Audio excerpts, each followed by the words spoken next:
What you doing?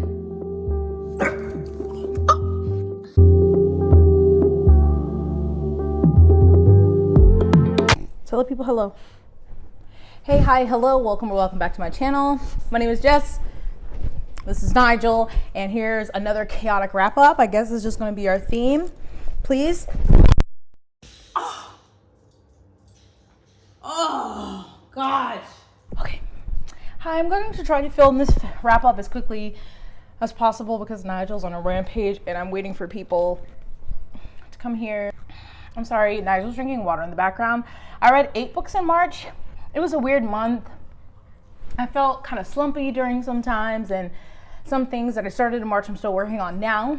But 2 of them were nonfiction. 2 nonfiction I read were Mediocre and Fearing the Black Body. I'm gonna have to film a recent nonfiction wrap up soon because I've read I think 3 or 4 by now, and I'm working on one, so that'll probably be coming within the next few weeks. The other books I read were obviously fiction, and I'll start with so I read Alessia in Atlantis by Natalie Lane. This was sent to me by the author. This is a middle grade book. Our main character, Alessia, her mother has died, and she lives with her stepfather, who's perfectly nice, but he's kind of aloof. He sends her to like this private academy, and there somehow she ends up being taken to Atlantis, so like this underwater world, and she doesn't know what's going on.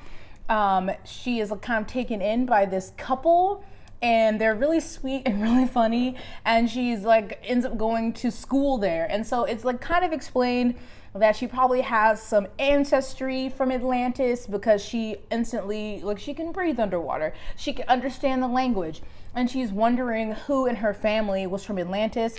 She also never knew who her real dad was, and so she's wondering if maybe he's from here, if she could find out information about who he was, what happened to him.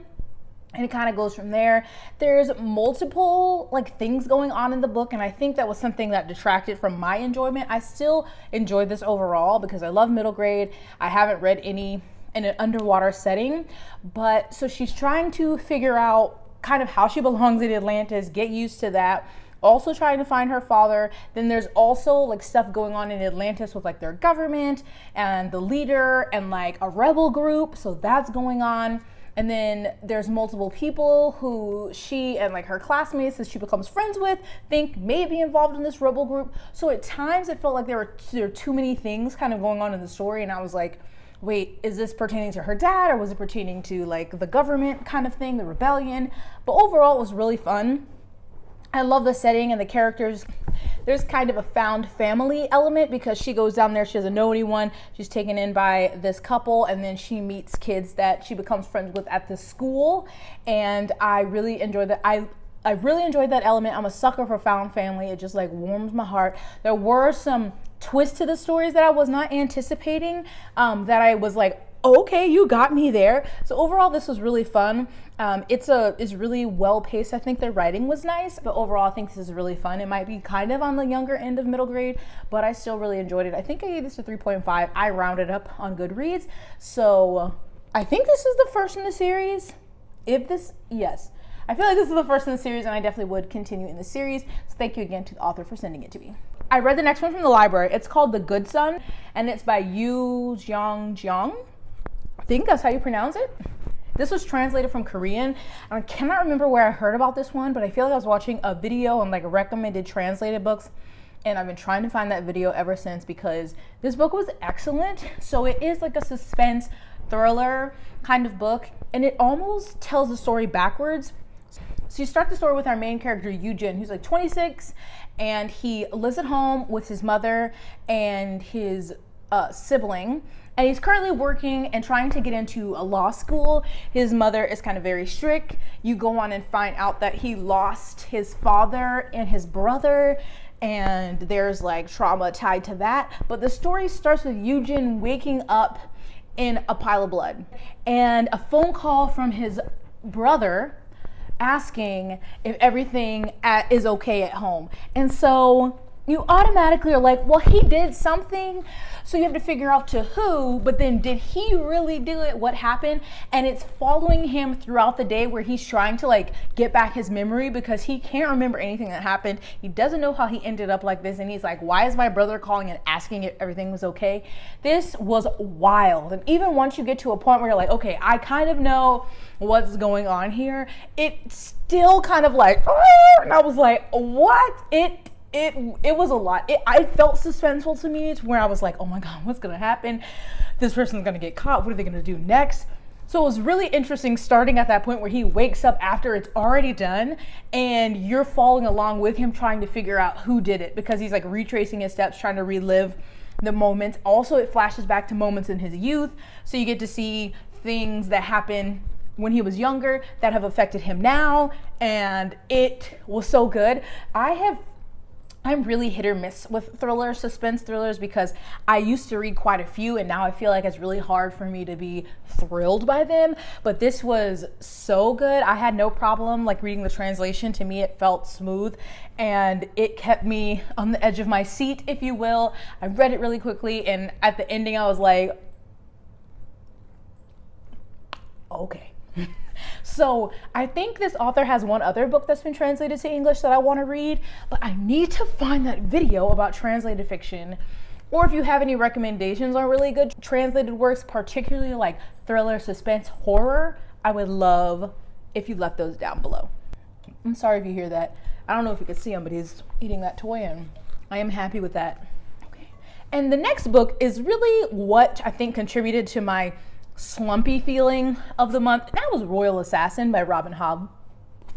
So this is the second book in the Farseer trilogy, and I didn't hate this book. And I thought about doing a standalone video, but I just don't feel like it. So anyway, you're gonna get my thoughts here. So this is a beloved series. It's the first trilogy in the realm of the Elderlings. And so this starts with Assassin's Apprentice, which I read last summer, and it follows Fitz, who is the bastard son of a prince in this kingdom. And he spends maybe the first 5 or 6 years of his life living with his mother, but then they're like, we can't afford you. We dropping you off with your daddy. And so he gets dropped off at the palace essentially. And his father, is really embarrassed and shamed. And he abdicates his position because he's supposed to take the throne after his father dies. He's like, no, I'm shamed and I'm going to abdicate. And anyway, the king decides to take Fitz in and raise him as his assassin. And so you kind of follow Fitz growing up in the first one. And so now this one, Fitz is older, and there is, obviously this is fantasy. So there's 2 magics in this book where one is called, I can't even remember what they're called. There's one magic where basically you can like talk to another person, basically like telepathy, kind of like you can talk to each other between minds. And then there's another magic that people look down upon, and it's when a human can like communicate with an animal and sometimes bond with that animal. And Fitz has both, but like I said, one is looked down upon, and then the other one, he was being trained by someone, and then I think his training stopped, so he's not as strong in the other skill. I think it's called skill. Whatever. So in this book, it starts off where the Assassin's Apprentice left off. And I did like that this basically gives you a refresher recap. So if you haven't read Assassin's Apprentice in a while, this is you can go into it without needing to reread it, I feel, unless it's been years maybe, because it does give you a good refresher of what happened in Assassin's Apprentice and where the book ended. And it picks up from there, where they're away from Buckkeep, which is like their palace, and they're in a different place. And so I'm going to get into spoilers here. So, if you don't want to hear about it, cool, skip to the next book. I'll put spoilers and then take it down.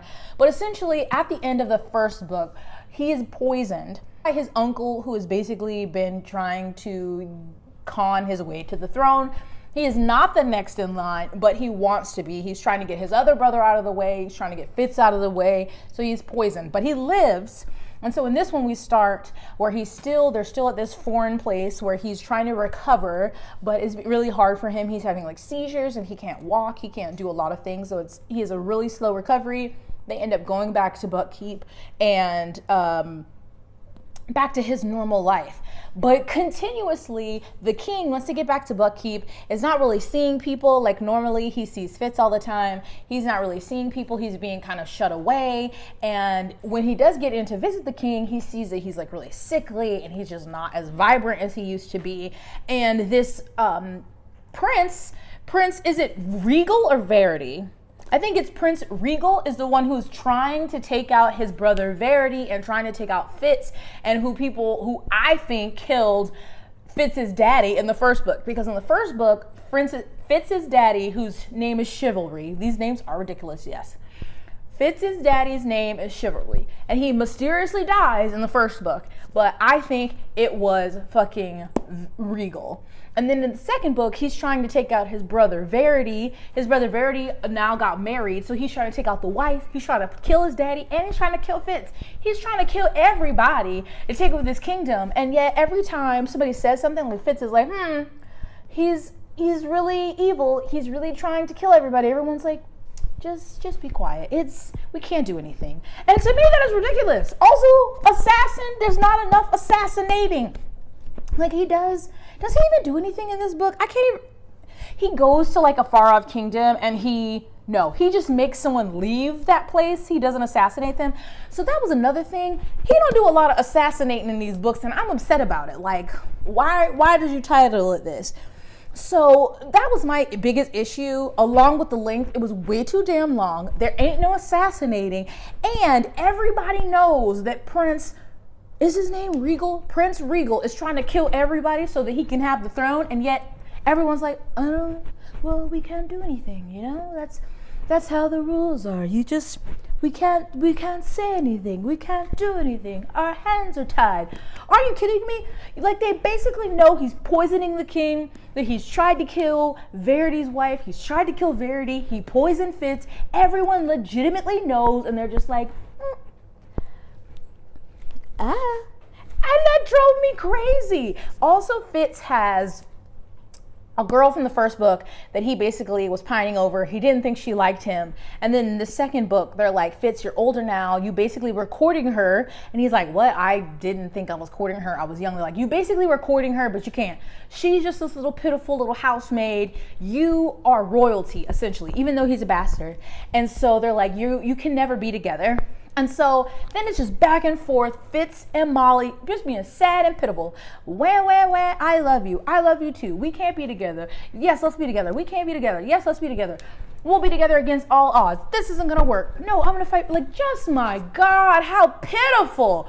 Like, I have no problem with dark, depressing things, but this is just hopeless. There's no happiness in this. There's no happiness in this book. I lied. There's one sliver because, like I said, that one skill or magic where a person can bond with an animal, Fitz does bond with a wolf, I think it is, in this one called Night Eyes, and that was my favorite part.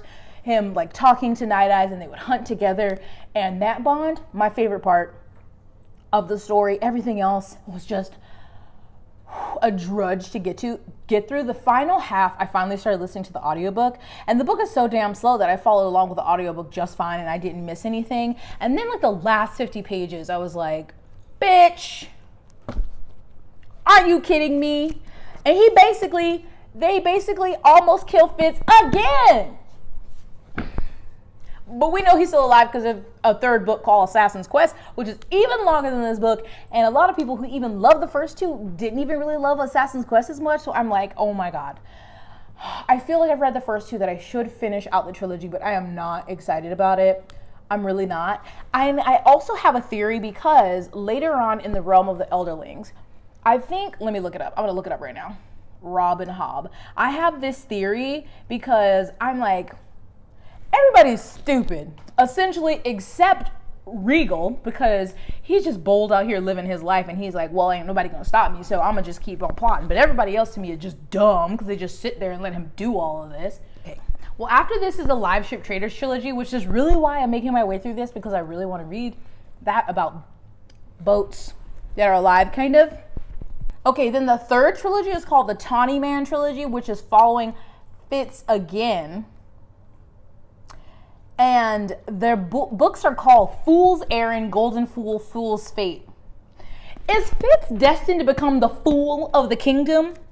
Which is basically like the jester kind of, but kind of different. And the fool is a very interesting character, I will say, in this book. So there's a fool right now, the king's fool, and he's basically like the court jester, but he like talks in riddles and all this stuff. Maybe not exactly the court jester, but that's what I think of it as.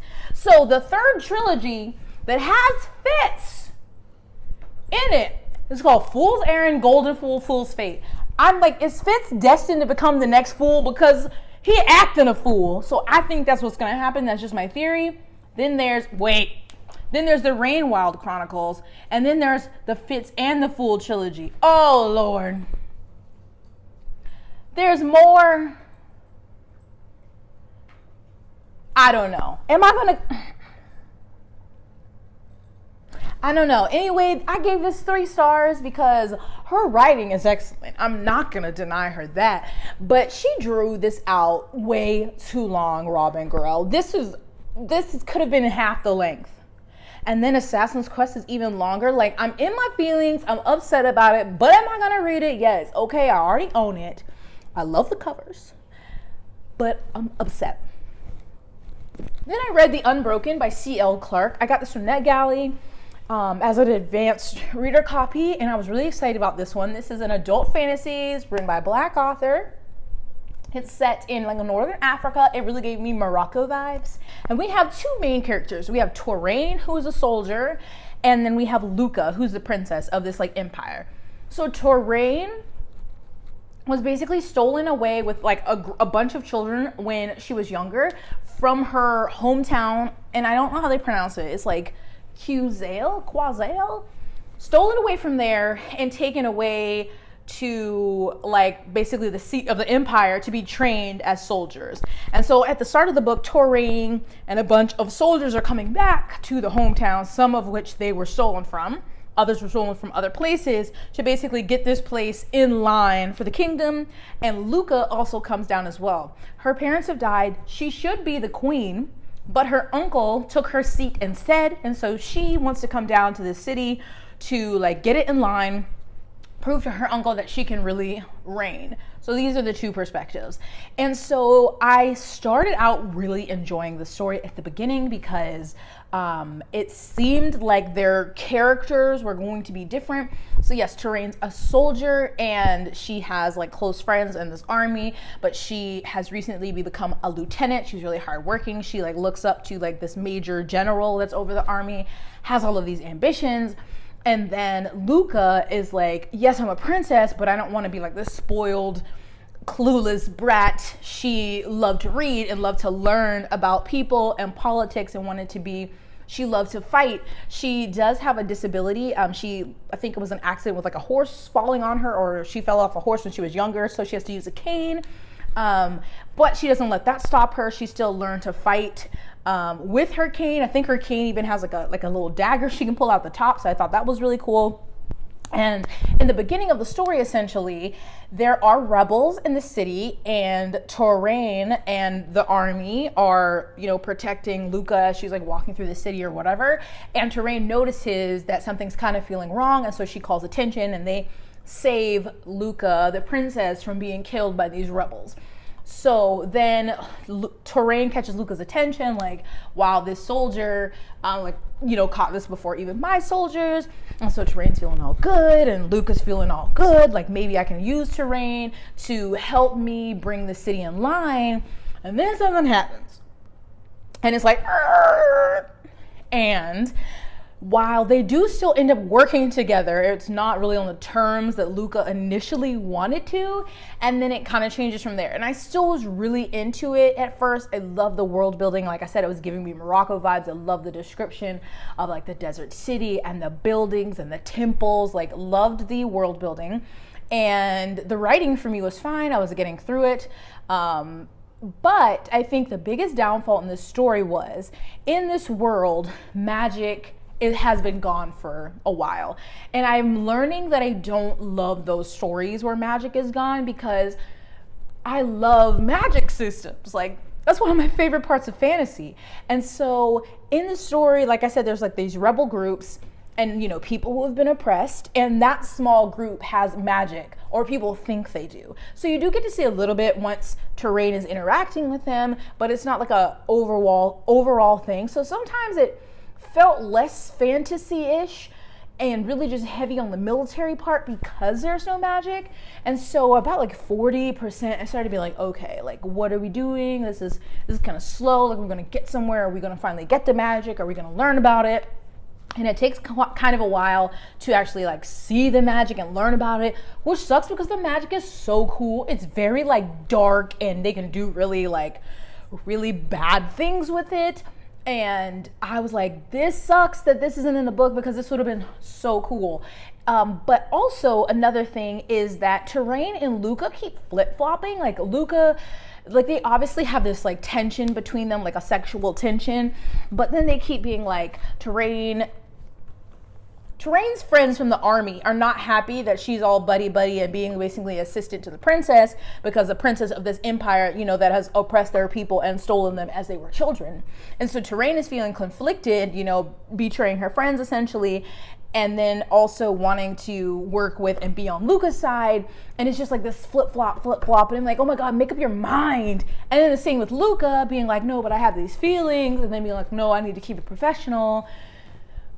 But there are also other feelings that I can't get into that are more spoilery, because maybe that's normal to go back between like, will I, won't I? But then they just kept moving around in their mind. And I was like, I need you to pick a side. I need you to stay on it.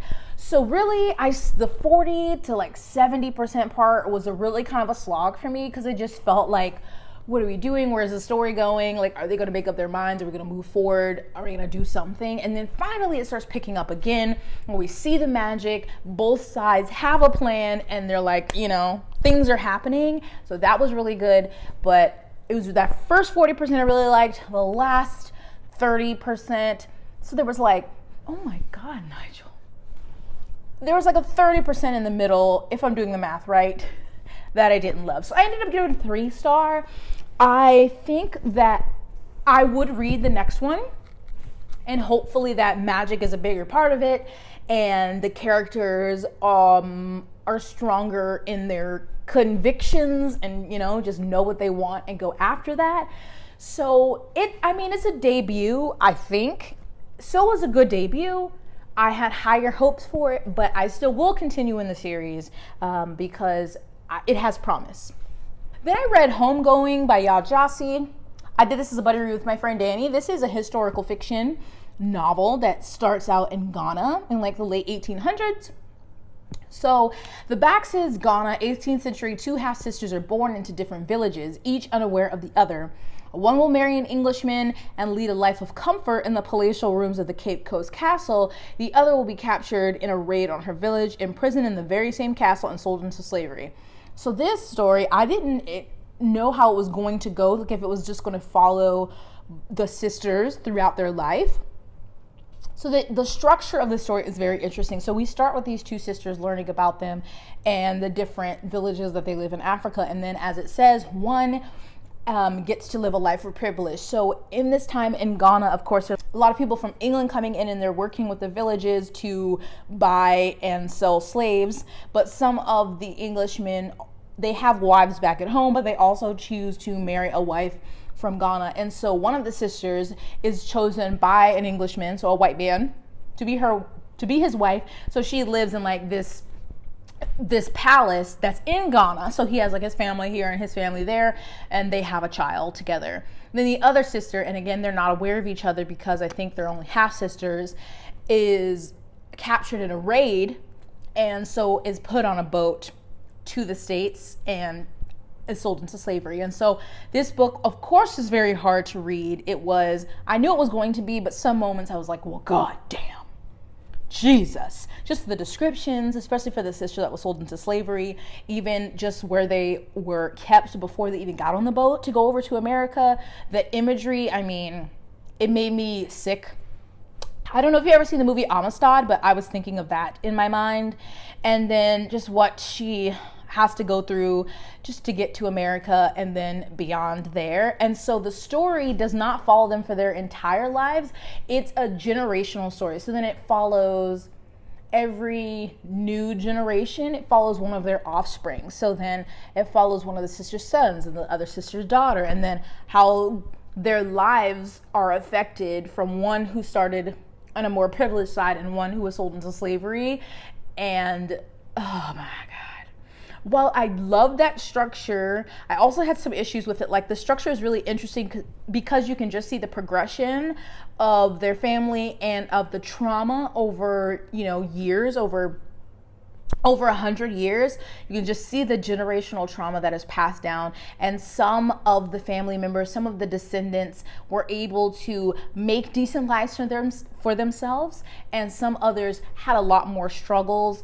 And so, oh my God, it was so heartbreaking to read. My only issue with it is that I would be on a chapter with a character I really was connecting with and loving, and then it would go to another character because we were moving on, because she covered so much. So with that, I wasn't able to connect or spend as much time with characters as I usually like to in a story. So I couldn't feel as close to them as I would have if it was only following maybe 4 people. But overall, this was really a really great story. Her writing was really wonderful, very impactful, will stick with me for a long time. I think I ended up giving this 4 stars. Yeah, this is a great read. Finally, I read The City of the Plague God by Sarwat Chadha. This is under the Rick Riordan Presents imprint, and I loved it. It's a middle grade. It takes place in New York, and it's funny because at the beginning of the book, there's like an additional foreword that's added in, talking about like hesitancy to release this story because of COVID, and because it is about a plague. And so I thought that was really nice to add in there. Our main character, Seek, I think is his name. He works at his parents' kebab shop, and he recently lost his brother, so he's dealing with that trauma. They were really close. He looked up to his brother, and he's had to take on extra responsibilities now because his brother is gone. And so he's just like, this hardworking kid who's working in the kebab shop, and then something happens one night when he's closing up, and these like demons that look like a rat or something show up, and he's like, what is going on? Am I hallucinating? And they're essentially like gods from it's like Mesopotamian gods. He doesn't know this at first, but they basically attack the shop because they're looking for something and they think he has it. And so at first for him, it's like they just came in and took all my parents have. His parents are immigrants. This is all they have. They work really hard for this, and so he's devastated by that. But then, as if that wasn't enough, then his parents come down with this illness, and at first it looks like he has it too, but then he gets better, but they are not. And so they end up being quarantined and called like patient 0, and it starts spreading. And so there was someone who showed up at the shop and like helped him fight off these monsters. He tries to go to school the next day, ends up realizing it's this girl who's in his class who's like really stuck up and snobby. But she has to take him to her mom, and her mom is a god also.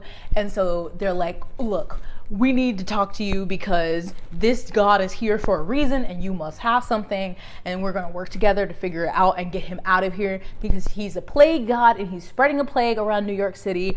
And it goes from there, and it was super fun. I realized that Greek mythology isn't for me, but other mythologies are so much more interesting, maybe just because I've heard about Greek mythology my whole life. So this one with like Mesopotamian mythology, the Legend of Gilgamesh, like some things I've heard of, but not a lot, was really fun. I thought the character Seek and then the girl that's his classmate, her name is Balette, were super funny and like very snarky because they like just could not get along, but like they were eventually starting to like care for each other in like a, hey, I'm gonna take care of you, I'll watch your back kind of way, but still being like that brother-sister snippy relationship, which I love. And it was it was a super fun one. It did get kind of emotional at times, especially when he was talking about like his parents and his brother and just trying how he was gonna solve this. And then it definitely ends where you're like, I'm ready for the next one. So it was super fast paced. I listened to the audiobook, which was amazing. The narrator was so good, like the different voices that he did. I loved it. And so yeah, I can't wait for the next one. And I thought this was great. I definitely need to read more under the Rick Riordan imprint. Like I know Roshni Chokshi has some, so I need to read more, but love this, gave it 4 stars. It was a great way to end my month. But those are all the books that I read or finished in March. It wasn't a terrible month, but I felt kind of weird, and it's all Robin Hobb's fault, honestly. So I'm not going to read Assassin's Quest in April, but I did start Oathbringer by Brandon Sanderson, so we'll see if I get that finished. But again, if you have any translated recommendations, please let me know down below, especially if they're like thriller, suspense, horror. I would love to know. And then, did you have a standout book that you read in March? Let me know in the comments. But thank you so much for watching. Please check out my description for the books I mentioned, and then links to my social media, ways to support my channel. Please like, subscribe, and I'll see you on my next one because there's more tea popping. Okay, bye.